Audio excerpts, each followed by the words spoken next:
Ladies and gentlemen, please welcome our host, Yana Reznik.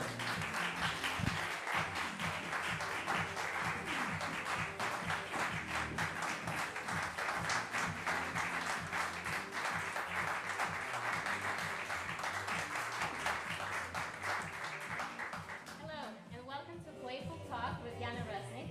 I'm your host and pianist for today's show.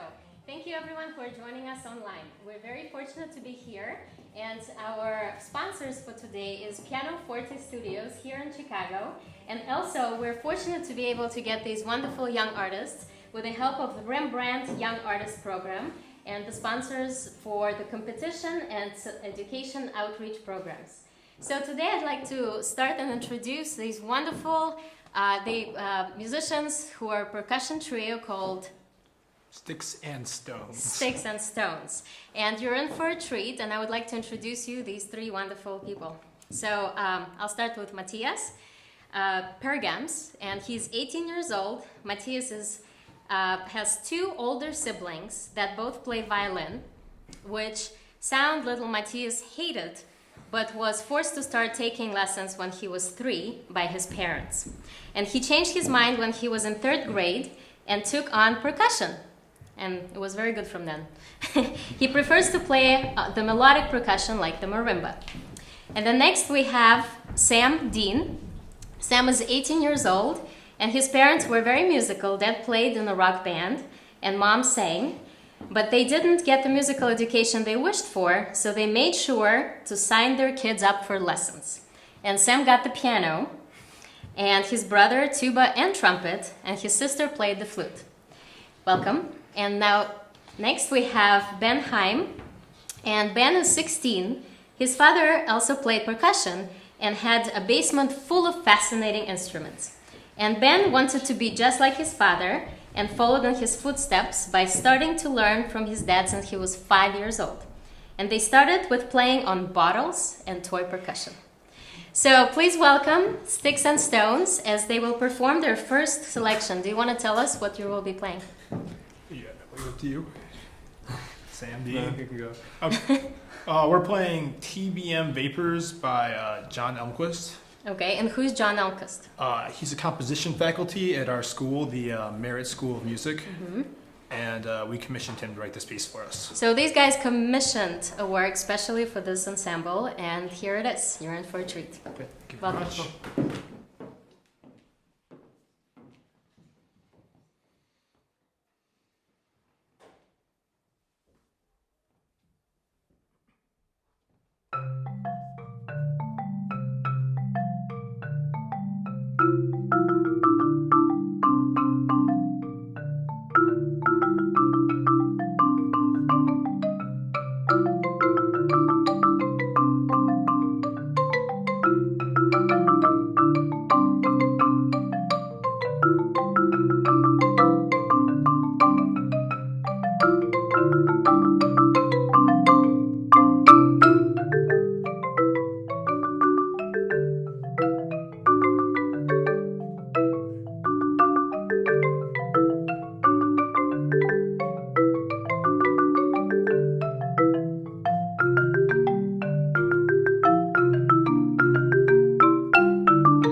quite amazing. But I would like to invite your wonderful coach, Brandon Podjasek. And why don't you join me?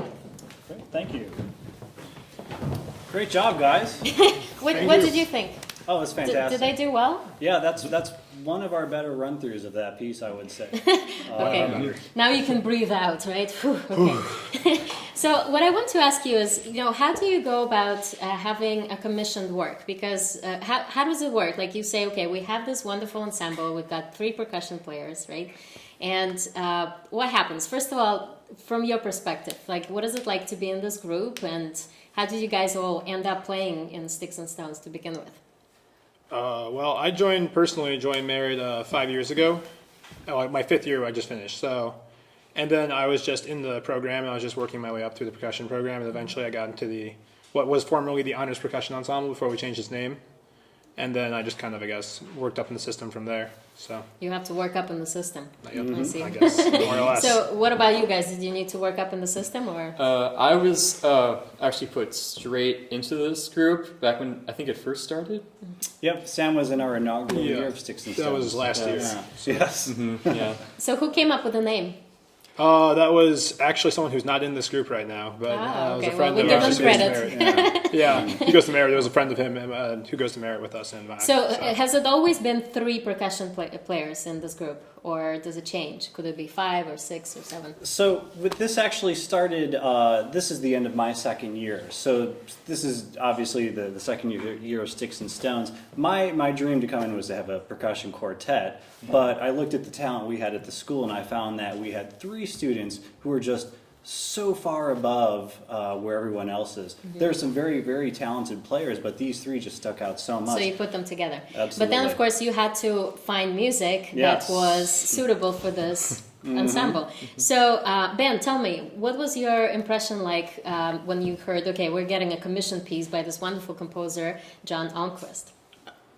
It was interesting. At first, when we got the music, it seemed like it was going to be a lot easier than the next piece we're going to play. But when we actually started playing it and we got really into it, it turned out to be pretty challenging. I don't know. It looks easy when you look at it, but it's not so easy. So, what is the greatest challenge about it?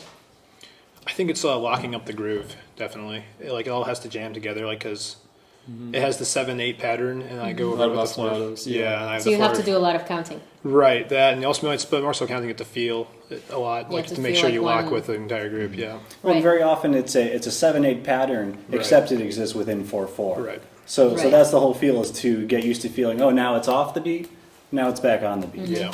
How did you choose John to work with you on this piece? So, admittedly, John's a friend of mine, and I play in his ensemble, which he pays me for. So I thought, why not return the favor and give him a little bit of money for a piece? How do you come up with funds to be able to afford the commission work? Well, the great thing about this is it was actually my boss at Merit, Daniel Wan. It was actually his idea to do this commission, because in our lunchroom I was complaining to him about the limited repertoire for trio, and he said, let's do a commission.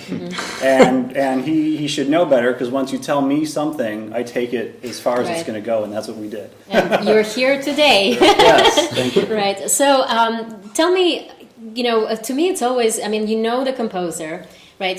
How do you tell him, we want this piece to sound like? Do you say how you want it to sound, or do you give him a little bit of outlines? Like, how does it work? We had a little bit of, John and I did some interaction where we actually tried a couple of different versions. Oh yeah, we tested them out with a few of them, didn't we? Yeah. Yeah, and I'd say we need a new opening.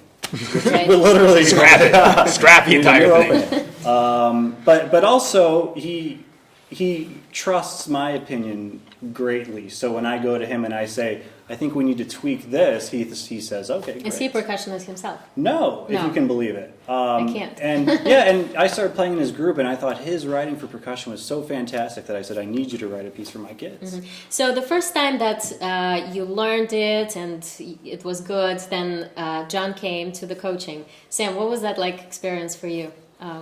First time interaction. You guys are fortunate because you have a living composer to work with, Yes. right?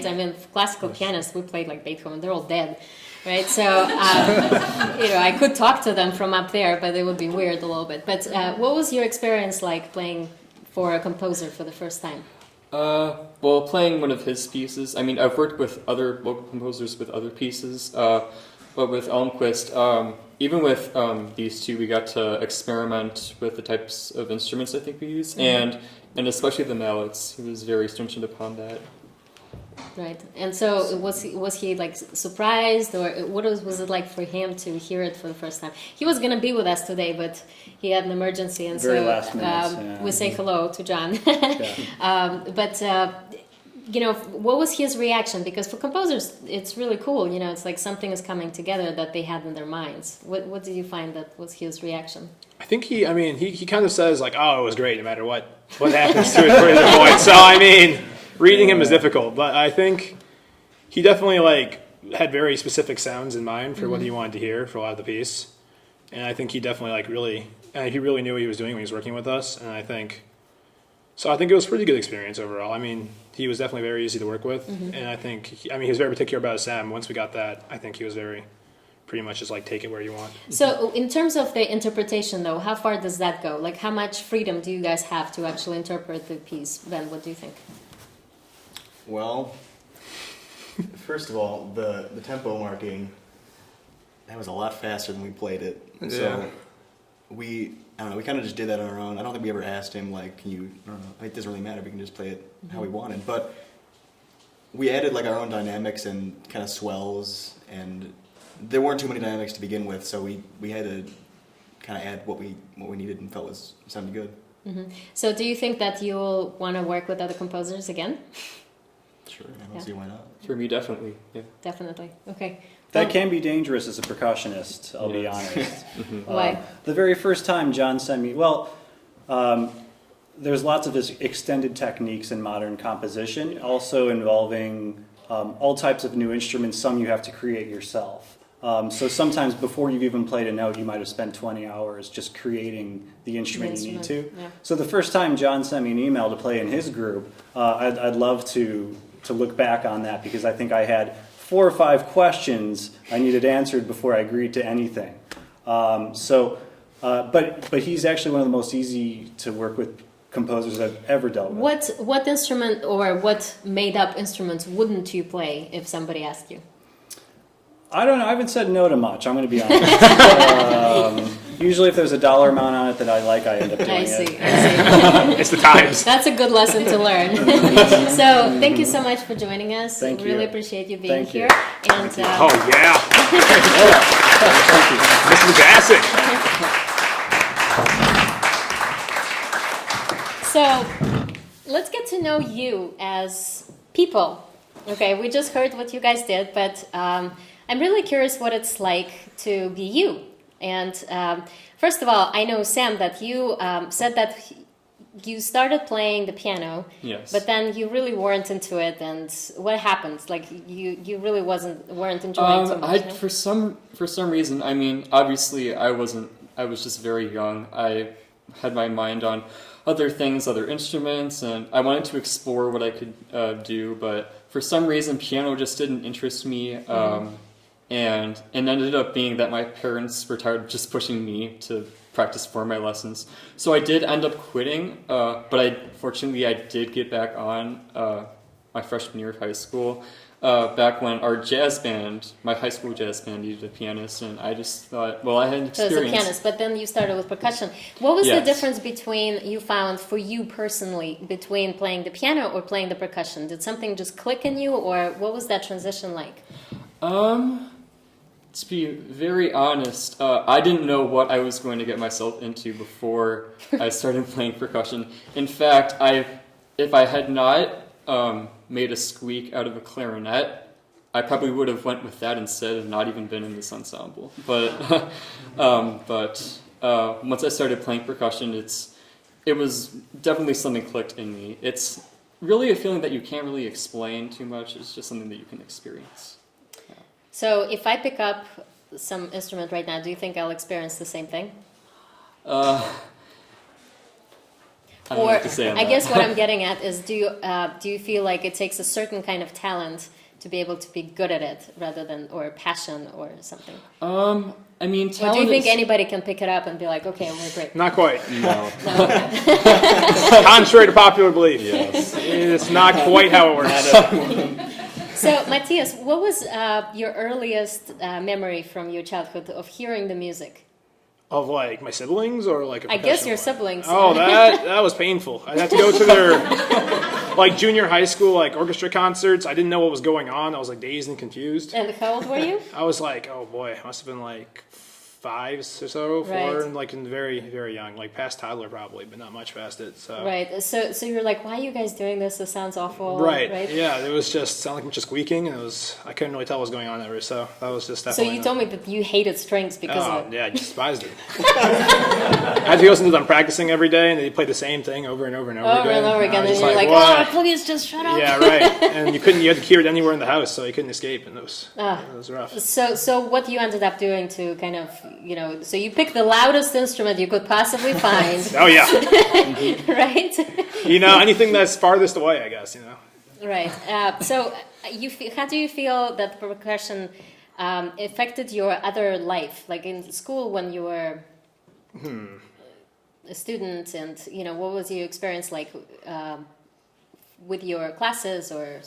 I think it definitely became an increasing time commitment. I think was a big part of it. So I started spending like a lot less of my time, like I don't know, like hanging out with my friends after school and doing other things. A lot more time, like being at Merit mainly, and then also I obviously had lessons and stuff. So I think that was the main part of it. Like a lot of my life just began to get scheduled about like when I had rehearsals and then like what I had to do each day. Right. And then, So music became more of a focus for you. Right. Okay, but so all of you guys are incredible at school, right? You have excellent grades. I want to brag about you. Next year you're going to Harvard, Yes. right? But you're not majoring in music. So what Probably are you not. going to do? Probably biology. And what is your dream job? To work in genetics, probably. I'd like to do something with either like genetics research or like perhaps like genetic engineering, like food or some other kind of organism. I mean, preferably just research because I don't think I can teach anything. So Okay, stick to what you're good yeah, at. right. What about you, Sam? You are also graduated, right? Yes, I'm graduated. I'm going to Milken University, which is all the way in Decatur. It's about 3.5 hours drive away from here. But I'll be majoring in commercial music, and it's a little bit different from performance because you immerse yourself into a lot of aspects of the music industry, recording.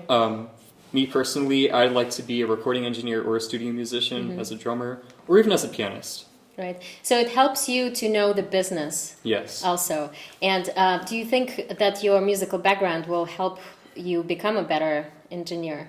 Yeah, especially by being part of Merit and obviously being on this talk show. I think I think definitely. I've had a lot of classical training that a lot of my peers have not had, and I've basically took my talent and not just use it as a talent, but I've used it as a skill. I've developed it into something that I could possibly use in any aspect that I like to in music.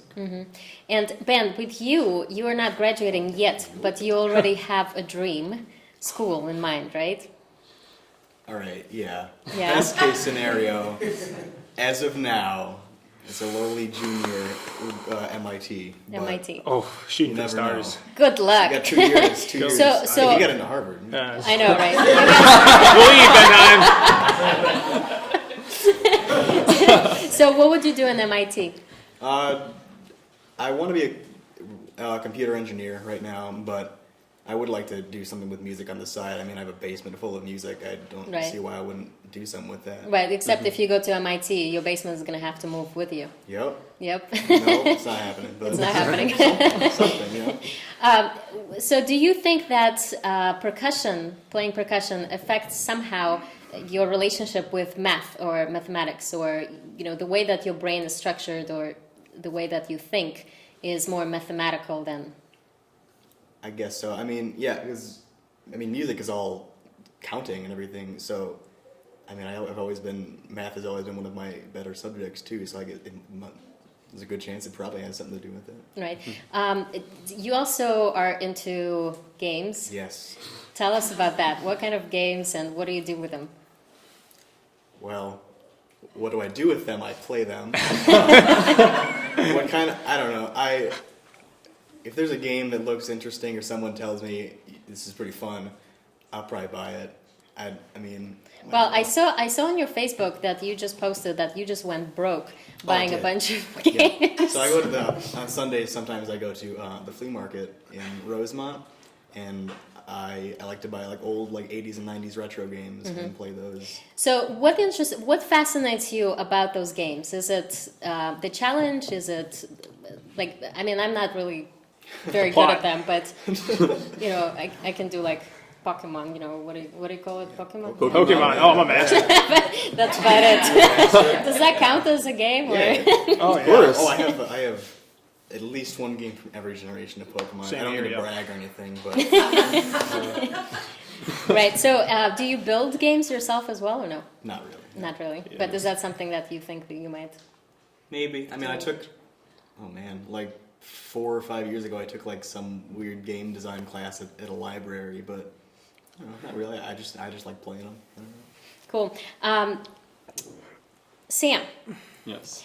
you are really amazing on Facebook, I have to say, because I've seen posts from you starting from politics to religion Politics? to, well, a little bit. It's more like, Dabbler. or you support good causes, you spread the word, you help other people, you have requests to pray for your family. It's very, very varied, but you also promote a lot of the bands. And that's kind of what I want to talk about. What are your passions? What makes you retweet something or repost something? What is it about somebody else's, what kind of things that you are really passionate about sharing with your Facebook audience, I guess? I guess just trying to find support for other bands that may need support, or at least for me. What kind of bands are they? Are they all classical?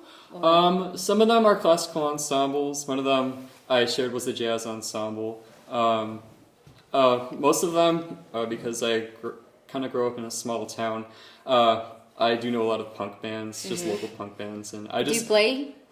I do play. It's not exactly. Don't you have a band also? I do. What is your band like? We're an acoustic cover band. What are they called? We are called Macaroni and Cheese. Awesome. And Nice. I think you guys are actually really, really good because you've made it to the cover of Rolling Stones magazine. Oh, goodness, you got that. Now tell us about that picture. That picture. Well, it is Photoshop definitely tape. real. We actually did get to visit Rolling Stone. No, we didn't. It was a Photoshop project for my high school photography class, and for some reason, I just wanted us to be on the cover of Rolling Stone. I thought it would be very interesting, and I ended up getting 100% on it. So. You see? But you know what? There's something to be said about manifesting. Right? Because if you see yourself one day on the Rolling Stone magazine, you already envisioned it very, very well. So who knows? You might just end up there. So in photography class, is that something that you're also very passionate about? Photography, not as passionate as I am about music, but yes. But also, mhm. okay. So what about you? What else do you do, Matthias, in your... Like Ben, I play a lot of games. Really? Do you guys Yes. play together? We are Do going you to get one of these together? days, but he keeps running away from my challenge. Yeah, but you're already leaving in to go to Harvard, and do you think you're gonna have time for games? Oh, then? every day. I mean, you gotta get priorities. You're gonna set a time aside, Of course. I mean, it's more like just on the go. You can do it. I got game systems for every situation. Mm-hmm. So I'm ready. No matter what I may encounter, I will have my game systems ready. That's awesome. Well, you guys have something in common between all three of you, and you told me that one of the biggest reasons why you love to play percussion is to relieve stress. Yeah. Yes. Ben? Sure. Yeah. I know. Sure. I told you something pretty great over the phone. So. Yeah. We had the phone date, yes. Oh, and you have actually, speaking of dates, you actually have time for a girlfriend too, Oof. who's a cellist.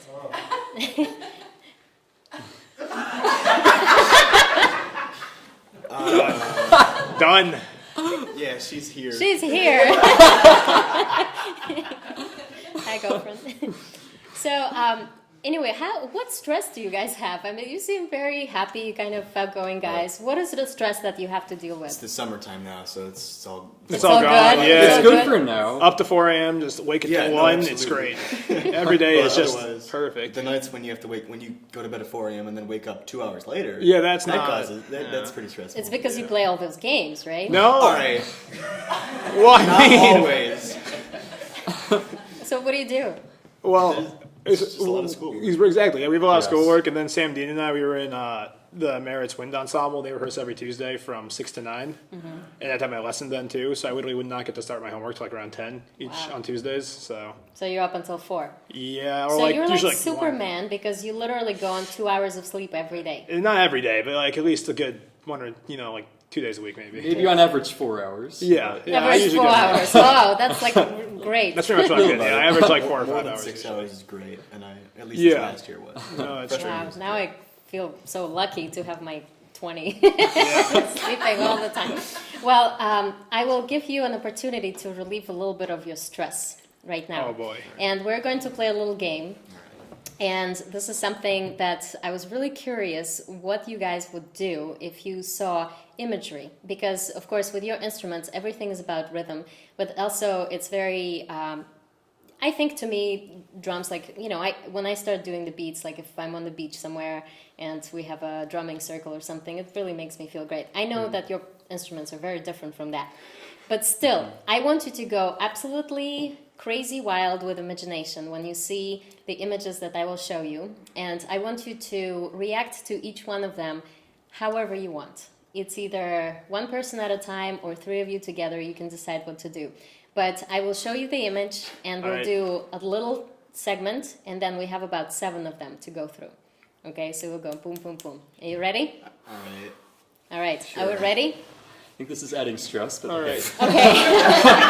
Well, do you think that she adds stress? I don't think so. I don't think so. Nah. All right, so No. that's your It first does. one. What That's about your first child? subject. So I want to see how your visual, imagination relates to what you can do musically with your instruments. So let's start.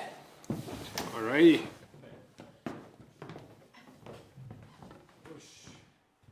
Alright.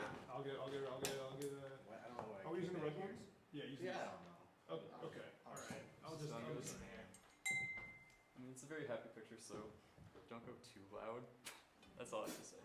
Alright, so I like that. It's a happy picture. Don't go too loud.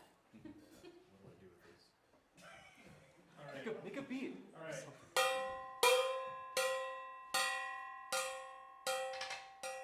Oh, it's so zen.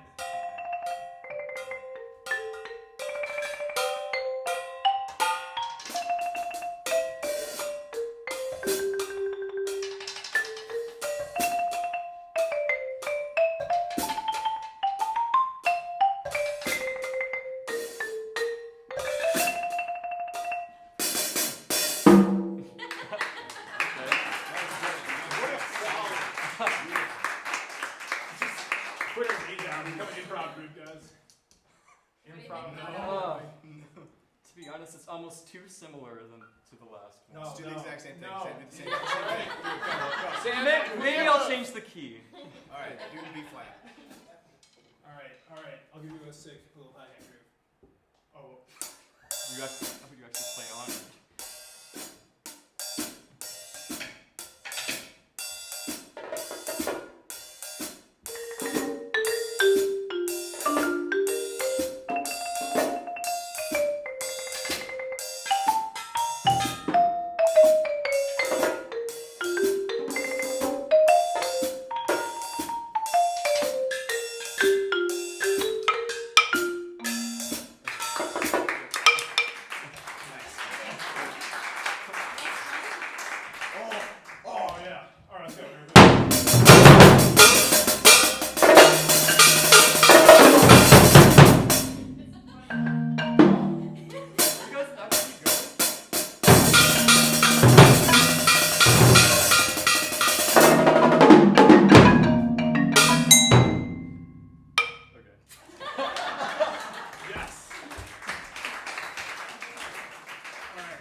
God, all right. I feel like some sort of a Latin group or something.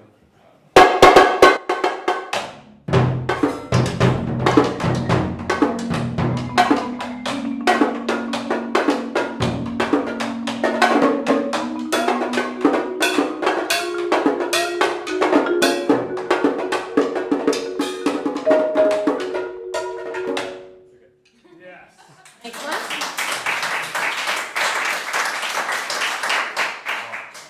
Oh, here we go. 1, 2.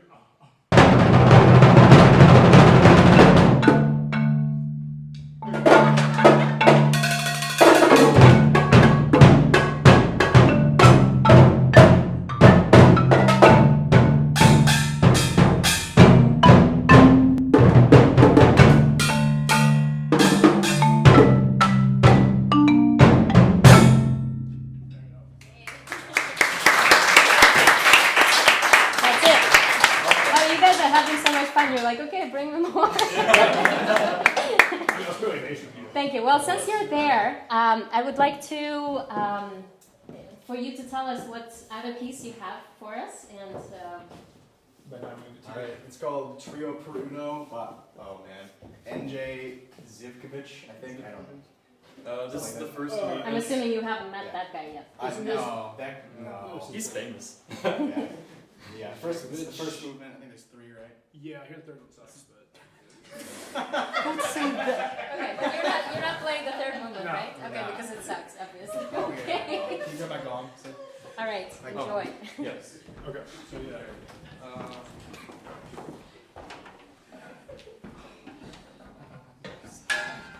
Speak the truth, only the truth.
you would like go up and start moving. That was so awesome. Thank you guys so much for joining us, and I wish you best of luck with everything that you're doing. And don't forget to play when you go studying your Harvard and MITs. So we're gonna take a little break to change the set. Please stay if you guys are watching us online. It'll be a couple of minutes, and come back for a wonderful string quartet. And I also that you can actually post your questions if you have below the video on yanareznik.com, and we promise to receive them here in the studio and answer at the end of the show. So see you in 5 minutes. Thank you.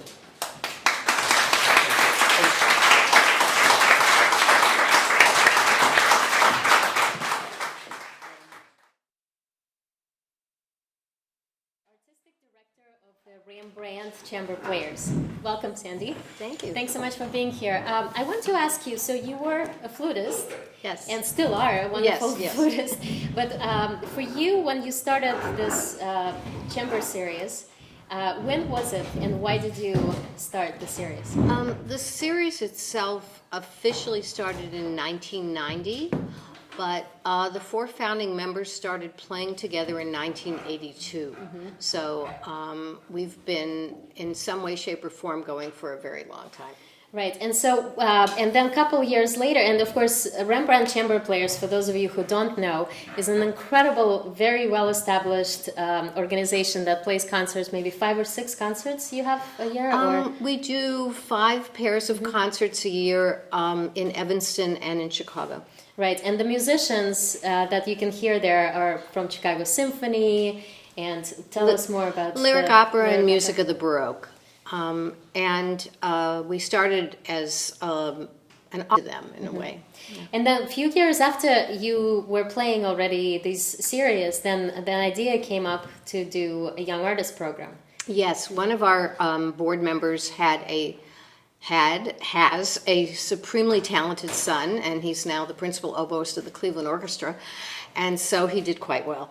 And he thought that it would be a terrific opportunity for his son and other talented young musicians to have a chance to really compete in chamber music and to take chamber music more seriously. And was involved with Chicago Youth Symphony, and they had programs, but they weren't very serious, and he thought that if we could sponsor a competition, we would also benefit the children who participated in the program, and it would also benefit Rembrandt because it would get our name out more too, and hopefully that the parents and the kids would start coming to our concerts, and we could impart our knowledge to them and coach them. And so now, it was a synergy. Year, right, so once a year now you hold this annual competition. Yes. Right, and this wonderful group, the Quartet Etoile, they were the first prize winners this past year.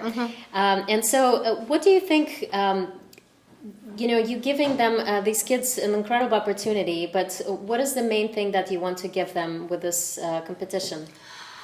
I think it's the opportunity to really learn what it is to play chamber music, all the important components. It's not just playing the notes on the page. It's how you interact with each other. It's how you affect an audience. It's how you work as a group. Chamber music is a metaphor for life in many ways, and so we really feel that this is an opportunity to make young musicians be more aware of what they're doing and to grow as human beings and as musicians. Absolutely. So you can, if you're in Chicago, you can see the concerts next year, and your season is opening in September? Right. We begin the end of September, the 27th and 28th, with a program that's very wind-oriented, Mozart and Etoile pieces for piano and winds, and then there is a string piece in the middle, but the emphasis on that concert is in winds. In December, we have our annual Holiday Baroque concert where we're doing Brandenburg 1 and 4. And in February, we're doing a small sonata concert for Valentine's Day. And then in March, we're going to be doing Hindemith and Brahms. And the winners of the 21st annual high school competition will perform.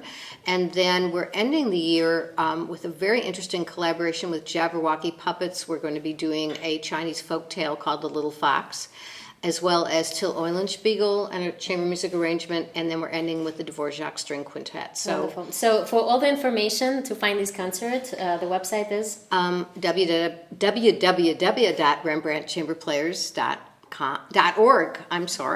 And please go on the website and read about the season, and you can listen to clips from this past season, as well as hearing this wonderful group and past winners of the chamber music competition. Wonderful. Thank you so much for joining us. Really appreciate you My being pleasure. here. Thank you. And now we'd like to welcome our first prize winners of the Rembrandt Chamber competition. So, I would like to introduce you guys. This is the Quartet Etoile. Where did the name come from? Well, we were sort of going through names and we were having trouble, and all of a sudden it just sort of popped up, and we said, That sounds good. it's, It sounds it's a interesting. nice name. Every year there's a deadline that you have to get your name in by, and like everyone's scrambling. We were using find a Google name. Translate. And it just, What does it mean? star. The star. Okay, so the stars of the quartet. I'll start with introducing Serena. And Serena is 16 years old, and she will be a senior next year. Her mom plays the piano and dad plays guitar. She started playing the violin when she was 4 and loved it right away, practicing all the time.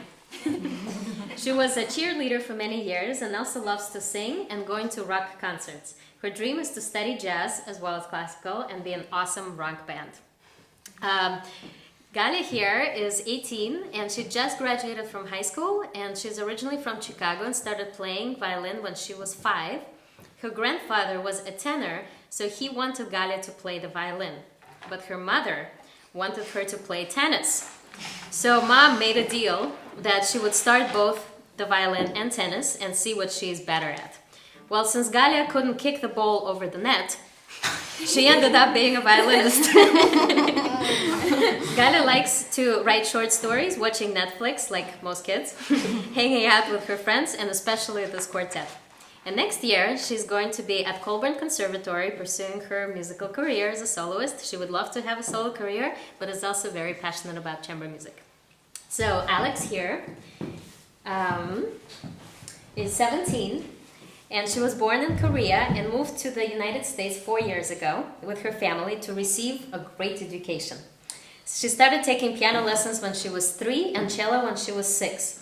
Her parents wanted her to pursue an academic career, but she didn't listen. They wanted her to be financially secure, but she convinced them that cello was her passion and that she would love to be an inspiring teacher in music. And Freya is 17 and is originally from New Mexico. Her father is a doctor and moved his family first to Phoenix, where she was in Phoenix Youth Orchestra, and just last year here to Milwaukee, nearby. Even though her parents were not musicians, she was always interested in violin because she heard her friends play. And she switched to viola when she was 13 because she liked the viola sound better. And she also loves the ballet and plays the piano. And her dream is to be a chamber musician in a professional string quartet. So, welcome, and why don't you announce what you guys are going to play for us first? We will be performing the fourth movement of Ravel's String Quartet in F major. It is entitled Vif et agité, which means lively and agitated, and that's the perfect way to put this movement. It's lively and agitated, and it has moments of beauty. Thank you. Enjoy.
16. 16. That was amazing. You can join.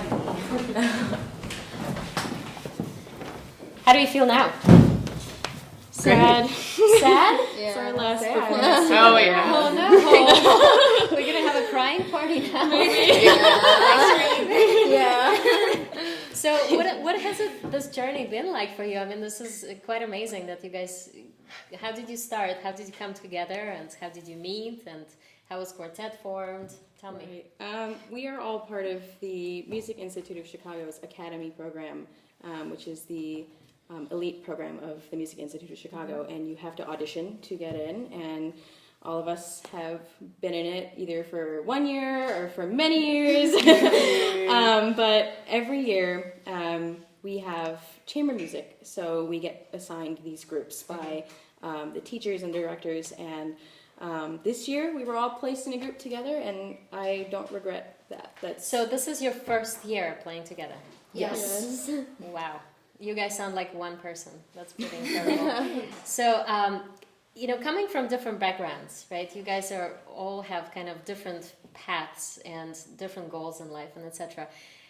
What is it like to be put in a group? Like, how did it develop? What was your first meeting like when you just said, okay, here's your group, all for girls, nice to meet you? It was actually funny because we got into rehearsal and we kind of all knew each other, although we didn't know each other. Well, it was Freya's first year. We met Freya for the first time, but we all blended it really well. I was good friends with Alex from the year before, and I had known Serena since we were growing up together with violin, and I had no idea who Freya was, and I mean, obviously she's very good to be here. So, and I was put in with me. Right. Right. So, what was the first piece that you guys started working on? Beethoven. Beethoven Quartet. Yeah. Okay, and today we have actually an interesting thing happening that we're going to play together, and for many of you, this is the first time playing in the piano quintet. Mm-hmm. So I feel honored. It's I'll be your first piano quartet experience. I hope not to ruin it for you. No. So I have. Where do you see yourself? So all four of you, unlike the boys that we saw earlier, they're all going to like Harvard and MITs and whatever. I wish. They're smart. But it seems like all four of you are going to choose the path of, music. Mm-hmm. So, let's start with you and just tell me why you're and how you became so passionate about music that it was able to win over everything else that you possibly imagined doing in life. Right. Well, I mean, I started the violin at 5, privately at 5, and I had, I guess, excelled to a level where it was considered higher than most, and, I just... Were you a child prodigy? No, yes. I wouldn't call yes. No, she was, right? I wouldn't call myself a child prodigy. Look her up on YouTube. No, no promos here. But it was really when I started my first concerto, the Mendelssohn Violin Concerto. I just started it at age 7, age 8, which was a big jump for somebody that age. And it was really when I heard it with piano and I got to perform it for the first time. It was like, I want to feel this feeling all the time. I want to perform and have people clap, and I want to have this feeling, this like spotlight moment. And it was really since the age of 7 that I really just decided that's it, music it is. I mean, I guess it was a good choice because, that means I didn't have to try so hard in school. Right. So you always excuse for class. Always excuse for that one. I'm getting ready for a competition. I'm really glad that one worked out. Imagine if it didn't, right? Gosh, that's so good. What about you, Serena? Well, for me, with the school aspect, I was never a star student, if you're catching my drift. So, me either. I mean, so when I found out, like Gallia said, that music was my thing, I was 100% sure, because there was no way I was going to be going to college for anything academic. That was just out of the picture. So yeah, and I mean, I think just the fact that, even not classical, any kind of music, I just loved music. That was, my like escape, you know. So Right. music was always my thing. So, but you also tell me about your rock band. Oh yeah. So at my school we have like a rock band as a class, and that's really cool for me. And I think that's kind of like what started my inspiration to like be in a band or something. Because I played the electric violin. It's pink. It's really cute. Nice. And yeah, and I like singing too, and I sing with them sometimes. So like I really like doing that too. Right. So what about you, Freya? Well, unlike the other two, I was actually interested in maybe majoring in something academic when I was starting high school, and I had no idea that music would take over. But then a few months later, I joined my first chamber group in school, and I fell in love with playing chamber music and string quartets and classical music. How was it different? Like here you are practicing all by yourself all this time, and then all of a sudden you put in a group. Yeah. What changes? I feel like just the social interaction, being able to play different parts and the harmonies, and it's really impactful, Right. for me. What about you, Alex? Well, my mom and my dad both wanted me to, like you said earlier, they wanted me to be more academic, but They wanted you to make money, right? I mean, basically, like all Asian these parents days will make money. Really, Any good parent would Like advise you to do that. classical Go to Harvard. I love them. It's okay. Yeah, but like I think it's also because like I spoke English really quickly too. I learned it like quicker than like a lot of average. Well, you're not average. You play cello, so. But what's interesting about you is that you're kind of taking a path. What you told me is that you're really passionate about teaching, right? A lot of either kids or teenagers and thinking into going to college, they think I want to major, I want to be a soloist and whatever. But you have this passion for teaching. Why? Well, I did like everybody else. I wanted to solo. I wanted to be the star. But I realized after meeting my current teacher, Hans Jensen, I realized how important it is to have a very good influencer in your life as a young student, especially because it can guide you in so many different routes just without like sentence you say to the kid. And I've seen teachers who have like not influenced a kid that as much as he could have. Right. Or So she you could want to have. be a great So mentor. I want to be a mentor who can guide someone in the right in direction. the right direction, right? Because it's hard to like Right. recover if you're. So do you find that for four of you, do you find yourself within your peers that you're like the weird kid, or are you the cool kid? We're the cool kids. Obviously. I mean, I can speak for myself. I mean- Well, you're different because you play in a band, so it's Yeah, you're in a rock band. You're cool immediately. But like, but with classical music, because when I came from Russia and I played piano, and my first school, I was the only person who played piano when I was, 14, and nobody else knew, even what's piano, right? And what's classical music? Forget it. But then I realized I was like, no, I'm the cool kid. Like you guys don't know anything about piano. That means, I'm the cool one. But some people will feel like they're different from everybody else. Like, what is your feeling about like being the classical musician? Are you proud of it, or are you? Sometimes like hiding it. Oh, I play classical music. I'm a dork. I feel like, when you're like in the classical field, like you're just expected to practice like hours and hours on end, and like sometimes I know for a lot of kids like that means that your social life is just like non-existent because you're just like practicing all the time. So I think like that's why I decided like that's maybe like not what I want to do, but I'm sure it's different for everyone, but it requires a lot of time, a lot of practice.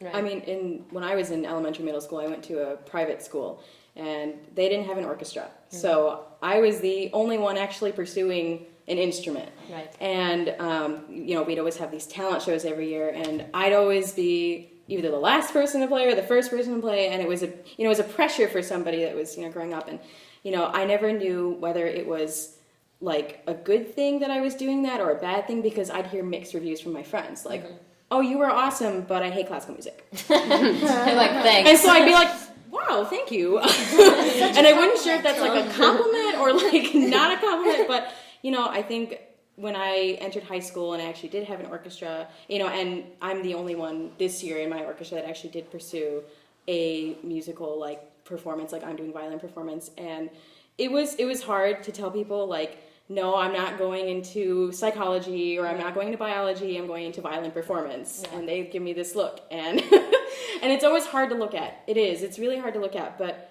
when you think to yourself, well, I'm going to get on that stage next week and I'm going to feel so great. Exactly. It kind of overrules all that kind of feeling. Exactly. You guys are going to be doing research and studying all the time. I'm going to be in spotlight. Oh, yeah. Exactly.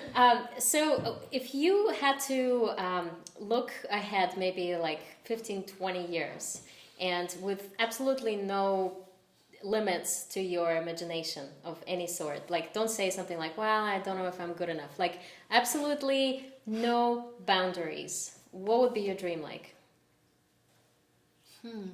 Perfect life. That's really hard. Perfect life. Well, you'll be on stage. How often? Not every day, hopefully. Not every day. That would be too much of a pressure on me. I would, a perfect life, I want to be a soloist, I want to be a performer, but, there's also has to be time where I can sit at home and admire some nature or sit at home with my family and watch my kids grow up, Right. There's a certain point where you have to say, like, I need time to myself. And, being a About soloist balance. is about being in the spotlight, but it's also about making your life grow, too. Exactly. So. Yeah, because a lot of soloists, they don't have lives, they don't have kids, that's their life. So Right. it's important to realize that early on. They're like, I don't know if I want that. Like, I want a family or something. What about you? I mean, I think for me, like, I don't know if it'd be perfect. I'm sure there'd be, like, flaws, but, like, to go on the road, like, in a band, just because I feel like that's so freeing, like, because in the classical world, it's, like, very, like, uptight, like, you have to do this, you have to play it, like, everything like that. So you want to go wild. Yeah, I just, Wild trip. yeah, I think it'd just be, like, so much more, like, just free for me, and I think that's what I need, is just more, like, freedom and less structure, so. Right. Awesome. You? Oh, well, I really love to travel, so just touring the world Touring would be in the chamber quartet. amazing, yeah. And Alex will be teaching. Fantastic students, inspiring all the kids everywhere in the world. Yeah, that's actually what I would love to do. That would be so great. Yeah, awesome. So we're gonna play a little game now. Yes. And it's kind of, it's a question game. So, but the point here is that for each of the questions, you get no more than 5 seconds.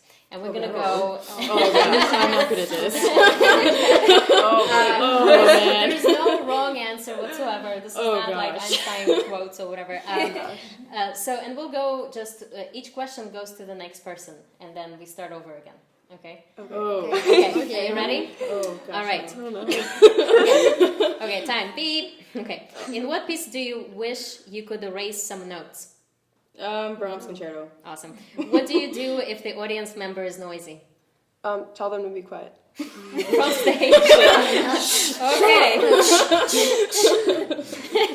What would you do if you won $1 million? I would travel. Okay. What is the color of the green room?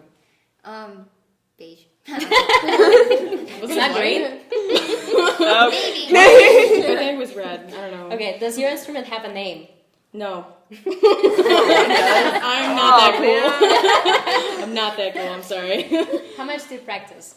Oh, of course I get that one. I don't know, it depends. Yeah. Well, let's say in your good days. My good day, 2 hours. 2 hours, okay, Yeah, sure. pretty good.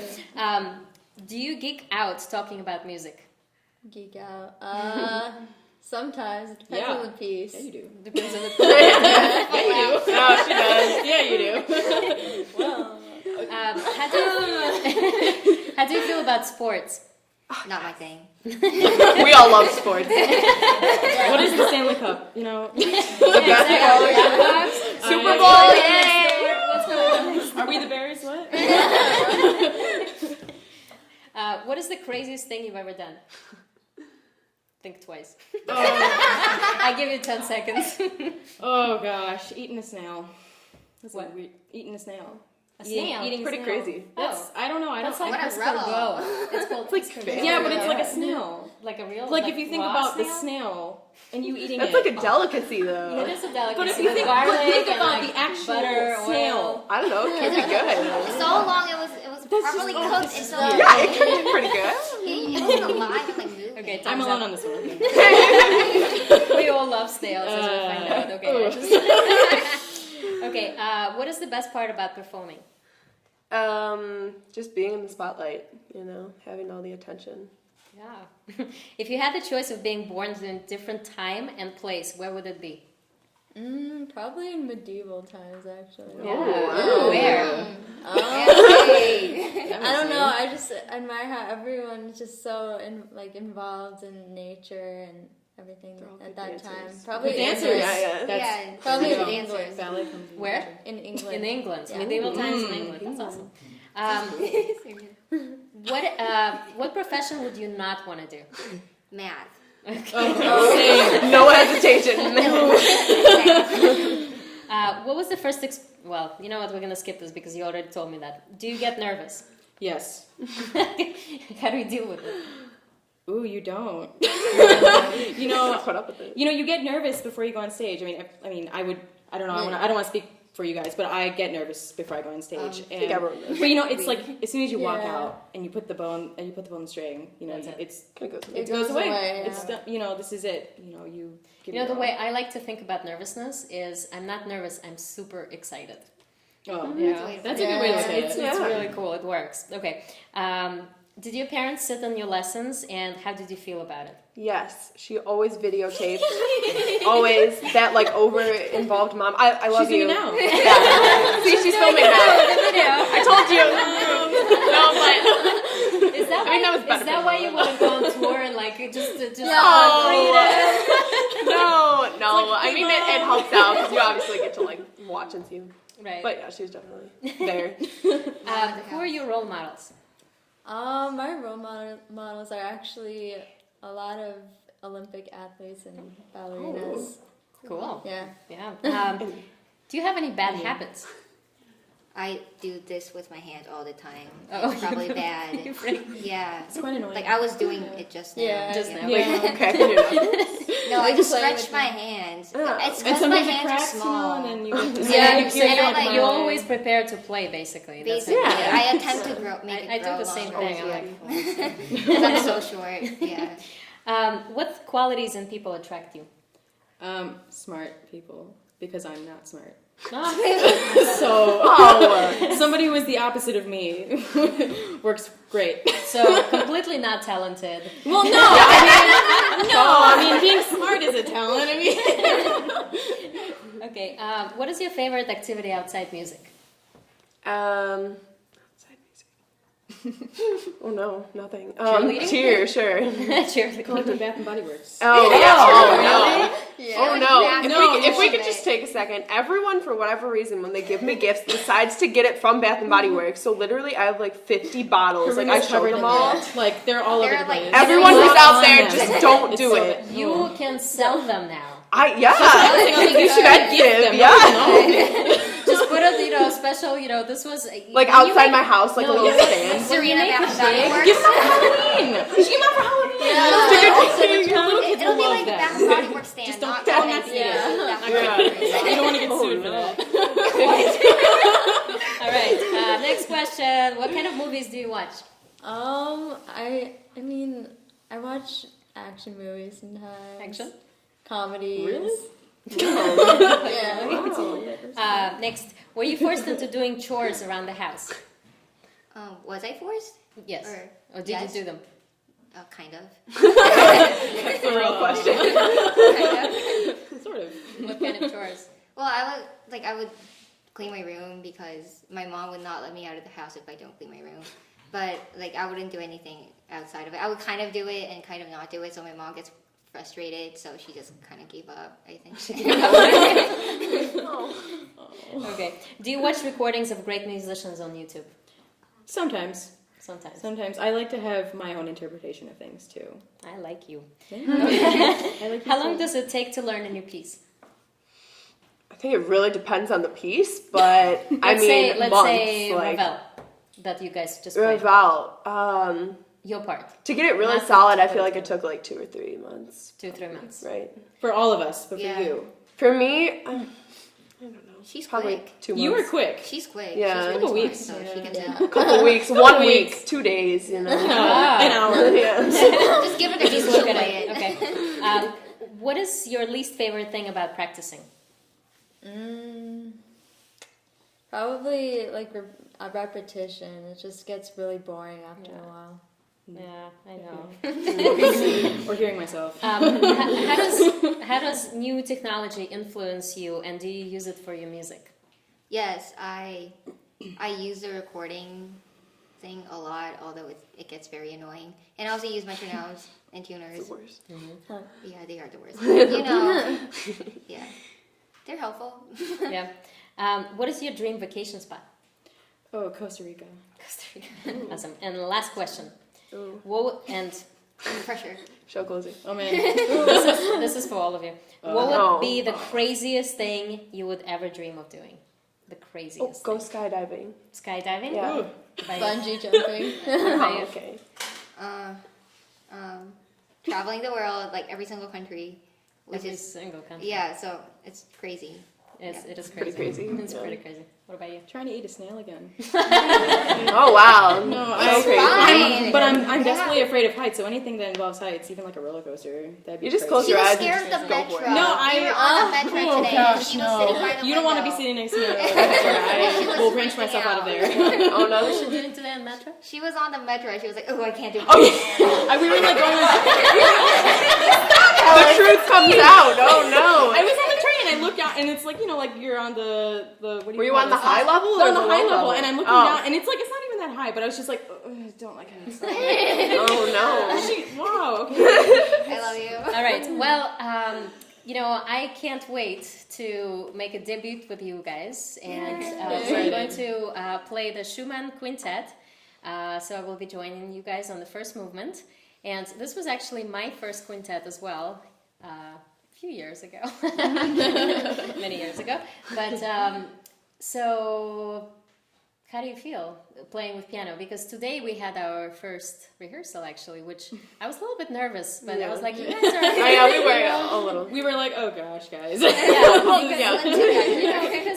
So the normal kind of thing is that you really work together for a long time and all together, and even with professional groups that travel all the time and have done these pieces, you really need time.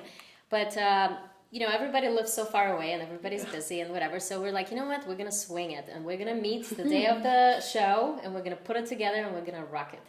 So we had our first rehearsal and I was blown away. I could not believe this, guys. Like first time playing with piano. What is it like for you playing first time with piano? How is it different? It's so filling. I think it's like another scale of volume. It's it like the just cream to the vasts pie. out. It's just really We had different the crust, too. but there was nothing inside. Yeah. It was We're sort of rehearsing, there'll be empty. these like awkward pauses, and we're like, Right, okay. because- And now you're like, oh, that's So what it's comes certainly a later. lot easier with That's the nice. Yeah. Okay. Yeah. All right, well, let's do it. All right. Okay.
So I think we have a couple of questions from our online audience. If you guys don't mind answering them, you can sit in here.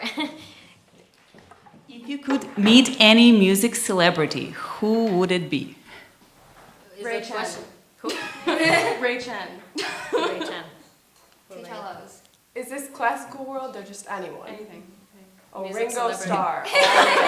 Yeah.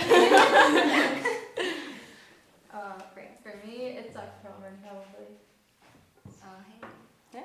Another question? To you, what sort of musical situations involve the most pressure? Competitions, different concert venues, and how does it affect the performance? Recordings. Recordings Oh, are By far the worst. Because you could get like halfway through a piece and mess up and have to start all over again. It's just like the thought that intense. you're being videotaped and being recorded. Every single thing will be And you caught really can't make by a the mistake. mic. Yeah. You are. That's the worst. You can't for hide. sure. But have you guys heard of editing? Yeah. Yeah, but a lot of people you can. Good people don't do that. Yeah. It's cheating. No. Yeah, no cheating. No cheating. Do you consider it important that more young people care for classical music? If so, how do you think could this be achieved? Yes. I Builds a think good it's foundation. Like, Yeah. no matter what you're gonna do, like starting with classical is always good for like technique. Right. I think classical is one of the best foundations if you want to go into any kind of music field. Sometimes you get stuck in it, right? Yeah. Yeah, get What's tied wrong? down. You get a little bit. Like, even for academics, like you learn how to like be patient and like wait, like work for the result instead of like expecting the result to just be there for you. I think that the best way to get more young people in it is to just, demonstrate what it does for you, or, show them what Show it the means. results of it. Show the yeah. results. Well, and I show think what you it guys means, showed the result quite well.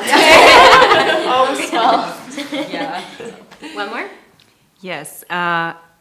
When you have a lot of new repertoire to learn, how do you structure your rehearsals to make sure you get to everything? Efficiency. One at a time, Yeah. If you look at it all, then you freak out. Like you have to Multitask take doesn't it. work. Or you look at something that looks scary in the music and you say, okay, we're going to spend today working on just Break that. it down. First measure. Let's go. But if you do it efficiently, you can achieve it in Just breaking small everything time. down. Yeah. Well, I want to wish you best of luck, and I'm sorry that this was your last performance, but I'm sure, that what happens, I have to tell you, okay, what happens in the music world if you all end up musicians, you will We'll end see. up Yeah, together we'll see. at some point, Reunion. somewhere again. Ew, it's you. So, you again. So I wish you best of luck, and thank you for tuning in to Playful Talk. And I'm super excited to announce that our next guests are going to be on July 27th, and it's the one and only Igudusman and Jew duo. So please tune in, buy your tickets early, it will be sold out, and tune in. Thank you so much, PianoForte Studios in Chicago and Thomas Zolls. Thank you, Victor and Matt, for doing all the technical things. Thank you everyone for coming. Thank you. Percussion ensemble, and who else? And of course our tweeting lady Olga. I appreciate it very much. Stay tuned. You can also follow us on Facebook. We have a page, and we have Twitter at Playful Talk. And you can just find me, Yana Reznik, and follow me. So thank you so much.